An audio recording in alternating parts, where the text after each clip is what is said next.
कश्मीर नक्शों में तो एक ही दिखता है ना, पर असलियत में ये 3 देशों के बीच बटा हुआ है। तो सवाल यही है, क्या भारत पाकिस्तान के कब्जे वाला कश्मीर यानी पीओके वापस ले सकता है? देखिए, इस वक्त करीब 60% हिस्सा भारत के पास है, बाकी का पाकिस्तान और चीन के कंट्रोल में है। इस पूरी कहानी को समझने के लिए हमें इतिहास में थोड़ा पीछे जाना होगा, साल 1947 में। चीजें बहुत तेजी से बदलीं। कबायली हमला, फिर भारत में विलय और फिर मामला यूएन तक पहुंच गया।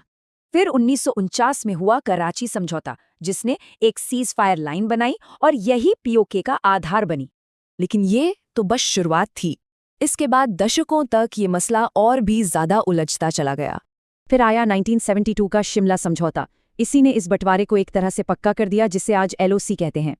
पाकिस्तान पर यह भी आरोप है कि वो पीओके को आतंकी गुटों के लिए एक लॉन्च पैड की तरह इस्तेमाल करता है।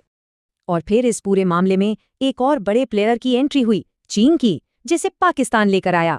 1963 में पाकिस्तान ने पीओके का एक हिस्सा शख्सगाम वैली गैर कानूनी ढंग से चीन को दे दिया। और आज यही इलाका चीन पाकिस्तान इकोनॉमिक कॉरिडोर का एक अहम हिस्सा है, जहां अरबों का इन्वेस्टमेंट है। तो इन सब हालात को देखते हुए भारत के पास आखिर क्या रास्ते बचते हैं?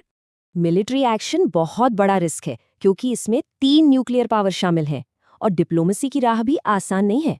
तो नॉन मिलिट्री ऑप्शंस क्या हैं, जैसे पीओके के लिए रिजर्व सीटों को एक्टिवेट करना या चीन से सीधे बात करना? तो जाहिर है, इन सभी वजहों से पीओके को वापस पाना कोई आसान काम नहीं है। लेकिन इतनी मुश्किलों के बाद भी भारत का जो ऑफिशियल स्टैंड है वो बिल्कुल साफ और पक्का है। ये हमें एक बड़े सवाल पर लाकर छोड़ देता है। ऐसे इलाके में जहां परमाणु हथियार हैं, संप्रभुता का असली मतलब क्या है?